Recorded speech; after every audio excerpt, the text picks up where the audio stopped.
Boa tarde a todos e todas. É uma honra estar aqui, né? Eu agradeço a Naline, agradeço ao nosso presidente, meu secretário Adriano, secretário de Finanças, e a vocês, né, que estão aqui até agora, né? Não é fácil estar até o final, mas acho que é um assunto que a gente conversa nos bastidores, né? Eu integrei o GT1 de Comércio Exterior e Regimes Aduaneiros Especiais, e a gente enxergou como é que o auditor municipal ou a carreira municipal é importante na discussão. Porque os auditores de Estado têm as suas competências, o seu know-how em relação às mercadorias, e nós temos nosso know-how em relação ao serviço, né? É importante conceituar isso. E específicos serviços de específicas regiões, né? O GT1 foi em relação aos serviços portuários, né, que eu integrei. Então, é importante, sim, porque essa discussão que a gente iniciou o seminário, né, com essa discussão, e após isso, a gente, após iniciar a discussão em relação à reforma tributária, a gente vai fechar, né, discutindo esse assunto, né? O Rafael, inclusive, vai falar sobre o comitê gestor, né? Eu não sei se seria antes ou depois da minha fala, né? Tanto faz, né? Porque aí eu não entro em comitê gestor. Mas, enfim, são temas aí que a gente tem que se debruçar, porque são impactos imediatos, né? Muito se fala em relação ao PPA, se a gente tem que discutir isso já desde agora, as leis orçamentárias. Em alguns pontos, a partir do ano que vem, eu acredito que sim, porque alguns pontos, inclusive, que a Rafael comentou agora na palestra, em relação ao IPTU, a gente vai ter que mexer na legislação de IPTU, né? Se alguns municípios já não mexeram, né? Esse ano está difícil por conta do período eleitoral, né? Mas tem alguns pontos que a gente vai ter que mexer, a CIP, inclusive. Então, eu dividi minha apresentação, eu vou tentar ir direto ao ponto para não cansar os senhores, depois o Rafael vai falar do comitê gestor. A minha apresentação, na verdade, virou um livrinho, né? Porque eu separei artigo por artigo da Emenda Constitucional 132, do PLP 68, do 108, né? São projetos ainda em discussão, né? Estão na Câmara em discussão, né?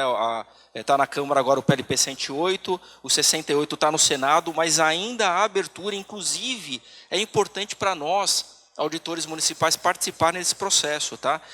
Nós da CEFIM, inclusive, né, com o respaldo do Adriano, a gente inclusive está discutindo isso em câmaras temáticas, tá? Então, senhores, se quiserem me procurar, o meu contato, eu estou à disposição. E em cafés da manhã também a gente está discutindo os pormenores, né? Então, são 68 slides, né? Então, já está disponibilizado no site. Eu vou fatiar alguns slides que eu acho importantíssimo nesse período que a gente está vivendo agora. Aí, se puder controlar o meu tempo, por favor, eu vou terminar até um pouquinho antes, para passar a bola para o Rafael.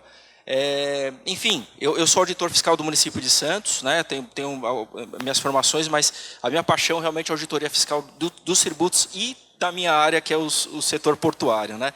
E que a gente tem o know-how, enxerga essa capacidade arrecadatória, e a gente está numa crescente de arrecadação. Infelizmente, retiraram a nossa gestão do ISS, todavia a fiscalização não. É importante conceituar isso. O nosso papel fiscalizatório se mantém, inclusive a gente tem uma ampliação da competência fiscalizatória. A gente brinca, né, que o IBS e o CBS são irmãos siameses, né? E a gente estava até conversando no primeiro dia, são irmãos siameses com 3 cabeças, se eu posso falar isso.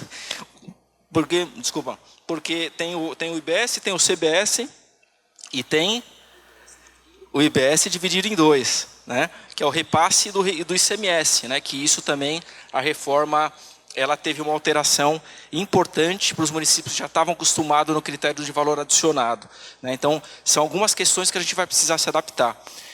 Eu fiz um sumário depois dos senhores, eu acho que é importante a leitura pormenorizada, artigo por artigo, mas eu procurei conceituar as principais normas que norteiam o nosso trabalho de auditoria fiscal tributária. Na Constituição Federal, e destaquei algumas normas em relação ao cenário atual, né? Eu puxei para o cenário atual das administrações, aquilo que o Naline comentou, que a gente vai ter que se preparar. Vai faltar mão de obra municipal, a gente vai ter que se preparar, inclusive com foros que a gente enxerga hoje, né? E que os cafés da manhã também é importante em relação a isso. Então, eu vou destacar o cenário atual, as principais alterações, né, do PLP 132, o PLP não, a Emenda Constitucional 132 e os PLPs, a destacar a competência compartilhada, que eu estou falando rápido para dar tempo de entrar em alguns slides, a competência compartilhada com os estados e também provas e fundamentações com a Receita Federal do Brasil. Né, porque, inclusive, a gente estava conversando no começo do seminário, será que a gente não vai se aglutinar em um IVA único? Né? Hoje a gente vive o projeto do IVA dual, mas eu acredito que sim também, porque muitos detalhes vão ter que ser disciplinados em relação a toda a estrutura dos dois tributos. Inclusive está se discutindo muito no comitê gestor como que se dará a participação da Receita no comitê de harmonização, que depois o Rafael vai entrar um pouco mais. Destaquei os impactos gerais, né? Principalmente com algumas indicações de adequações, alguns artigos, impactos específicos em relação ao ISS, procedimentos, né? Como é que se dará a fiscalização. Pelos projetos, é uma fiscalização integrada, compartilhada, vedada qualquer tipo de segregação. Né? Alguns colegas do município sempre me perguntam isso. Será que a gente vai ter alguma vedação em relação ao porte da empresa, atividade da empresa? Não, está prescrito isso nos GTs, o Rafael também participou dos GTs técnicos do Ministério da Fazenda, a gente consignou isso, que não haveria nenhum tipo de segregação, mas está se discutindo a questão da titularidade. Quem é o titular da fiscalização, quem é o cotitular da fiscalização e como é que vai se dar o repasse que vai ser no destino, um município que não gerar creditamento, que é importante pensar nessas questões, o que é creditamento, que a gente vai ter que fiscalizar isso também. E fora isso, a questão que a gente tem que pensar em relação enfim, essa ampliação de competência e esse compartilhamento e essa questão de vedação de segregação, que eu achei que foi um artigo importante que a gente discutiu, a gente conseguiu consignar. Eu vou falar um pouquinho em relação ao impacto dos procedimentos, né? O Rafael já falou em relação ao IPTU, tem impactos, medidas de conformidade fiscal que os estados, a Receita faz, a gente vai ter que entender o que é conformidade fiscal em relação também ao ISS. Né? Eu não sei se São Paulo tem um programa de conformidade fiscal. Tem um programa já. A gente está desenvolvendo em Santos um programa, né, inclusive um fundo de administração tributária, que o meu último slide, que eu acho que é importantíssimo a gente, visto o panorama que eu vou passar rapidamente, a gente inclusive participar do processo porque o comitê gestor tenha essa possibilidade de destinar recursos para fundo de modernização da administração tributária, que vai impactar não só a parte de tecnológica, estrutura, mobiliário e imobiliário, que eu acho que está na hora, já que a gente aglutinou, já que a gente unificou, né? A gente agora é um superfisco, né? A verdade é essa. Então, as disposições constitucionais estão nos slides, né? Que vão ser disponibilizados, já estão disponibilizados para os senhores. Eu vou só destacar a questão da recursos prioritários para o fisco em relação ao artigo 37 da Constituição Federal. Muitas vezes a gente tem que alertar os gestores em relação a essa especificidade da nossa carreira de Estado. A questão da vinculação de receita, a gente pode ter fundo sim, que é o artigo 167 da Constituição Federal, então é importante a gente destacar essas questões. Eu destaco o 156A e o B, né? O B que fala sempre da integração, servidores de carreira, e destaco, já vou antecipando, tá? Para não tomar muito tempo, essas questões de fiscalização. Como é que se dará a fiscalização? Poucas pessoas estão falando nisso, mas a gente tem que enxergar. O som tá bom, pessoal? Que acho que às vezes para mim está falhando um pouquinho no retorno. A gente tem que chegar que hoje a gente fiscaliza a origem, fiscaliza as empresas situadas. E algumas situações, a questão de imunidade, isenções, hipótese de não incidência, em relação ao ISS eu estou falando. Vai continuar sendo enxergado nessa ótica. Todavia, a gente tem as questões do compartilhamento também das multas. E como é que vai ficar em relação aos autos de infrações de ofício que a gente vai fazer? Como é que se dará essa destinação? Isso está em aberto, tá? O Arthur Matos, né, no primeiro dia, observou isso, que essas questões peculiares vão passar tudo para o regulamento. Por isso que é importante a gente participar do processo e tentar participar, inclusive, do comitê gestor. Panorama atual. Hoje, a grande maioria das empresas estão no Simples Nacional. A gente tem núcleos de fiscalização Simples Nacional. O resultado financeiro não é grande, mas a gente precisa enxergar essas empresas e como é que se dá a operação em relação a essas empresas. Eu quero destacar somente o que eu já falei em relação à ampliação de competência. A gente vai fiscalizar também as operações de comércio.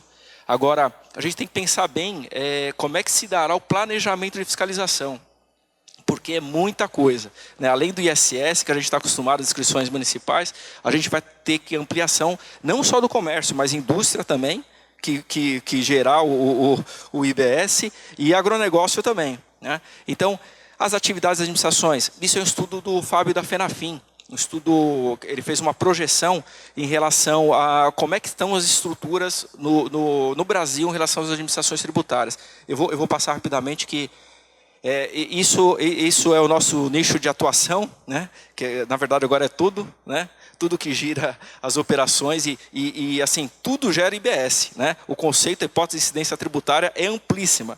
Então, esse é o nosso nicho de atuação. Então, é serviços, indústria, agropecuária. Então, todo o PIB realmente a gente vai ter que enxergar e entender. IST, o IBS é o novo IST, Imposto sobre Tudo. Realmente. E aí, quadro de administração tributária. Você vê que menos de 7% da administração, isso é uma projeção, o Fábio me autorizou essa projeção, a projeção estudo técnico, uma nota técnica deles, que fala de como está aparelhado, como que nós, auditores, estamos aparelhados nos municípios, né?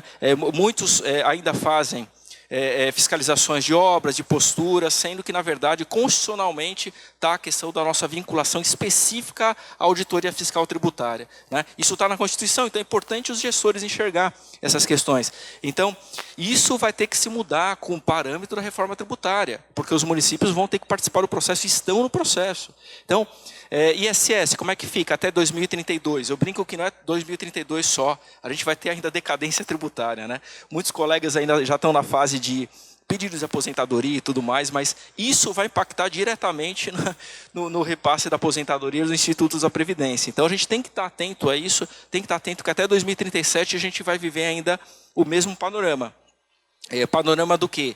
De fiscalizações também no Simples, no estabelecimento, na origem da prestação, né? Hoje a gente enxerga o faturamento da prestação de serviço, a gente vai ter que enxergar o faturamento de um norte diferente, no destino das operações, e mais que isso, não é totalmente não cumulativa a reforma tributária. A verdade é essa, porque existe algumas hipóteses que não vai gerar crédito em relação ao uso e consumo pessoal. Então, a gente vai ter que enxergar, isso está disposto no artigo 30 e, se eu não me engano, 39, mas está nos slides, em relação a um rol exemplificativo do que se trata uso e consumo pessoal, né? Então, a gente vai ter que enxergar essas hipóteses também. E na nossa cidade, o que está gerando creditamento, porque, se eu não me engano, a multa está prevista que a multa ainda vai para o regramento em relação ao destino da arrecadação. É importante, pessoal, é importante lembrar que ainda a vida não para. Então, ainda estão tendo muitas legislações. Tivemos a Lei Complementar 208, esse mês agora, que fala do compartilhamento de dados. Isso para a empresa que faz a gestão dos dados, para cruzamento, para malha fina. Essa foi uma disposição do Código Tributário Nacional importantíssima para as administrações tributárias. Que hoje a gente tem uma dificuldade em relação ao convênio, em relação à destinação das informações. E está prescrito novamente que determinarão o encaminhamento das informações. ICMS valor agregado, a gente fiscaliza hoje o valor agregado, vai mudar essa hipótese, IPTU, o Rafael já falou. ITBI, a gente vai antecipar o fator gerador do ITBI, quer dizer, está no projeto ainda em discussão.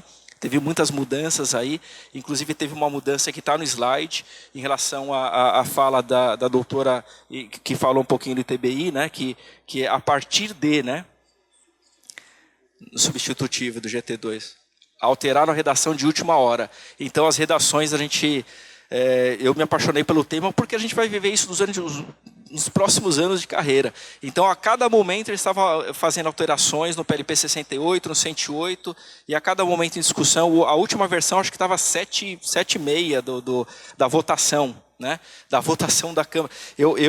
Claro, por autorização do secretário Adriano, eu participei do movimento em relação à importância... 10 minutos, tá, pessoal? A importância do serviço portuário está prescrito no inciso 5º do artigo 11, que a gente tem que enxergar agora, que é o local da prestação. Hoje a gente tem que chegar e ler, reler e trabalhar, que hoje os PLPs estão em discussão ainda, trabalhar, se tiver alguma hipótese que prejudica as finanças do município, a gente tem que enxergar e trabalhar em relação a isso. Bom, nosso know-how, pelo menos em Santos, a gente tem uma crescente forte em relação principalmente do ISS, principalmente portuário. A gente se tornou especialista no Brasil em relação à fiscalização. Né? Então, hoje, da arrecadação, né, a gente parte do ISS de 1 bi cento e pouco, né, de ISS, grande parte as operações portuárias.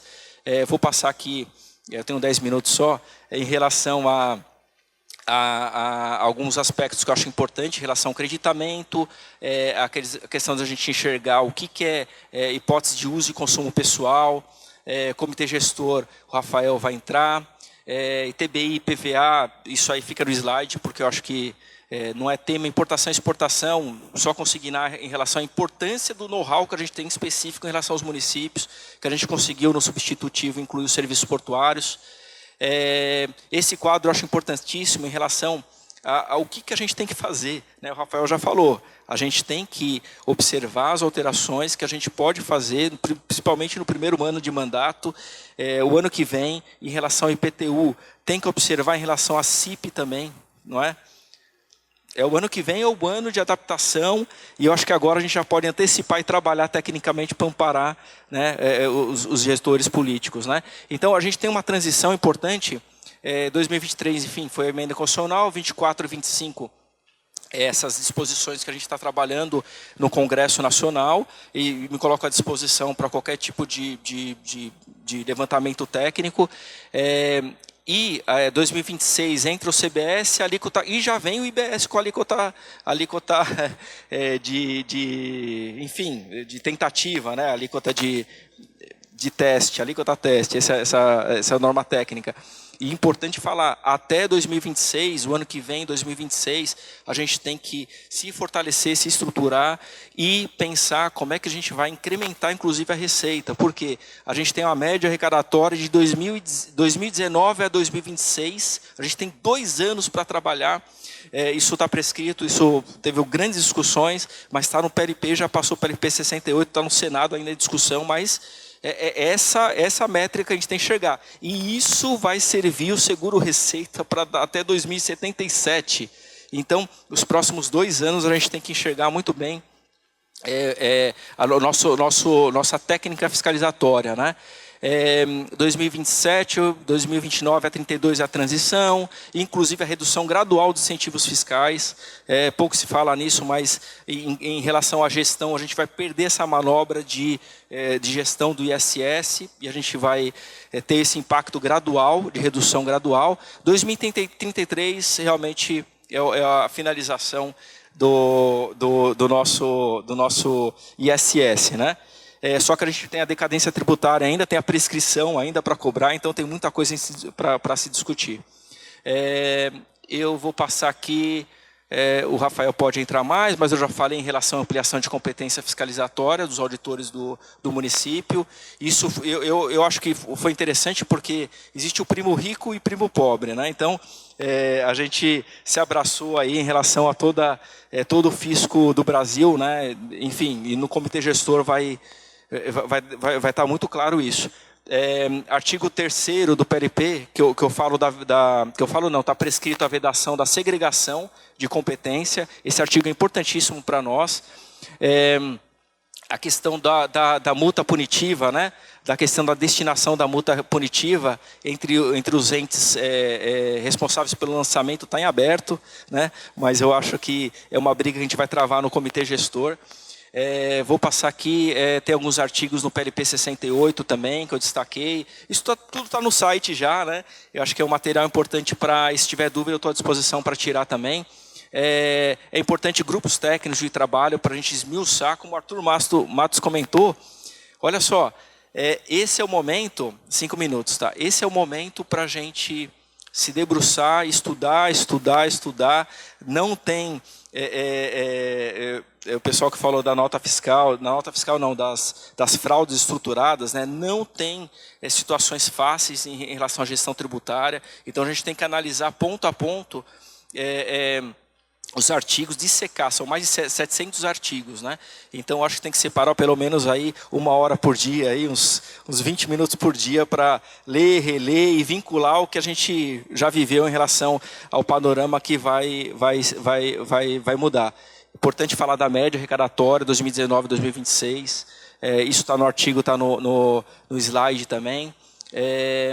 Aí eu vou falar nota fiscal padrão nacional, né, já falaram, até 2026 a gente vai ser, pelo menos vai ter obrigatoriedade de compartilhar os dados no ambiente nacional, né, é importante falar isso.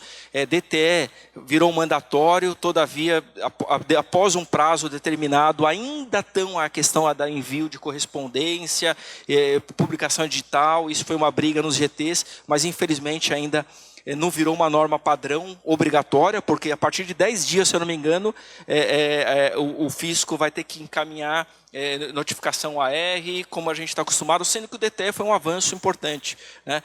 Não vedando o auditor em loco, né? Acho que é importante também o auditor e algumas possibilidades em loco. Tem regimes especiais prescritos no PLP, 68, que é importante falar, porque mudou realmente a ótica de fiscalização, que a gente não vai fiscalizar só o ISS, está a partir do artigo 333, inclusive com a inversão do ônus de prova, né? Os advogados estão batendo muito em relação a isso. E programas de conformidade fiscal, né? Virou, enfim, os estados já fazem, né? O estado de São Paulo, a Lei 1320, que eu acho que é um avanço em relação à fiscalização. Claro, tem sempre os devedores contumazes, mas eu acho que foi um avanço em relação a alguns municípios que não têm ainda, se aglutinar e terem. Vou passar agora rapidamente aqui. Artigo 11, os senhores, por favor, têm que ler e reler o local da operação, que é importante para a fiscalização, essa nova ótica, né? O 61, em relação à nota fiscal de serviço padrão nacional, né? Que isso aí é o PLP 68. Aí eu vou passando rápido aí para ficar dentro do tempo. Eu falei que eu ia terminar um pouquinho mais cedo, mas não vou conseguir. O PLP, a questão eu sempre destaco, forma integrado. O que é integrado? É uno. Então, o integrado é que todos participam do processo. Então, por isso que eu falo que a gente virou um fisco único, claro, tem um comitê gestor para coordenar tudo isso. A questão da cobrança administrativa, a gente vai ter um prazo de cobrança administrativa do crédito tributário, do lançamento fiscal, né? Isso acho que é importante. A gente pediu, a Anafisco, na verdade a FENAFIN também pediu 24 meses, né? Passou só 12 meses. Meio termo, a Procuradoria queria 180 dias, né? Então ficou meio termo.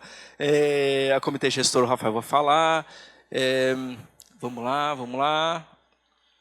ISS tem os destaques específicos, eu já falei, o artigo 30 e 39, que é um rol exemplificativo que a gente tem que enxergar em relação à fiscalização, o que é o uso e consumo pessoal, que não vai gerar crédito, e comitê gestor, artigo 30, 39, eu não vou ficar lendo porque senão vai demandar muito tempo. A questão do artigo 322, da compartilização no mesmo ambiente da Receita Federal também, 1 minuto. A delegação recíproca dos processos fiscais de pequeno valor, né, que isso está disposto no artigo 324, convênio de delegação, prazo de fiscalização, agora temos um prazo específico estipulado de 90 dias prorrogáveis de fiscalização, que é importante falar, a utilização do DTE, só que não tem a vedação da utilização de via postal e por edital. O que mais? Princípios, né, do processo administrativo, não entrar, está tudo no slide. Prazos de impugnação agora sedimentaram em 20 dias de prazo.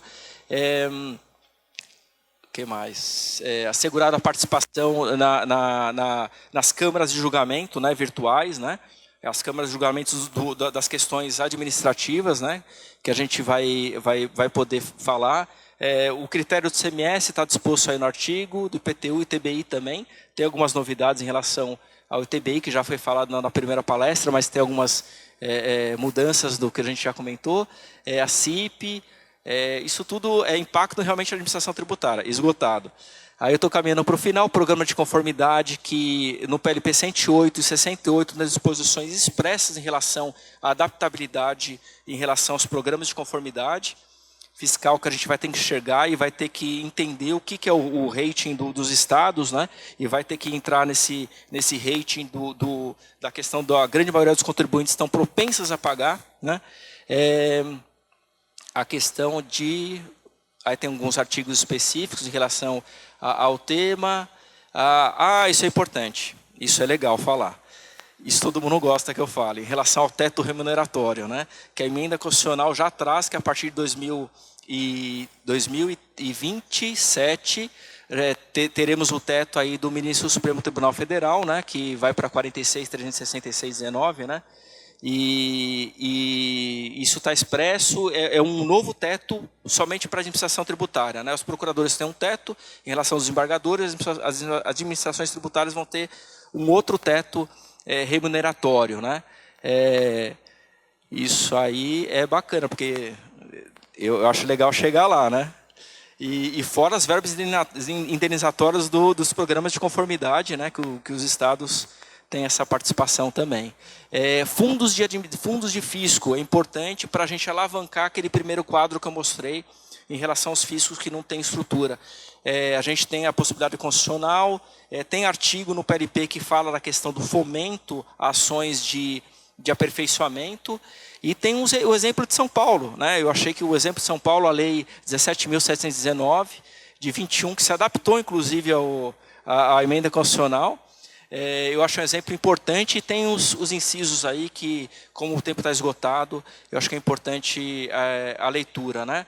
Então, pessoal, eu agradeço a oportunidade, desculpe se eu falei muito rápido, porque é muito assunto, muito detalhe, que eu acho que cada slide dava para ficar aí 1 hora conversando, mas é um assunto apaixonante, né? Porque vai mexer com a nossa vida nos próximos anos, com a vida do munícipe, com a vida da administração pública em geral. Agradeço mais uma vez, agradeço o apoio também, né? Paulo, Selma, esqueci, é verdade, Selma, né? Agradeço a todos aí, estou à disposição, tá? Meu contato está aí. Rafael, aí você passa para o comitê gestor.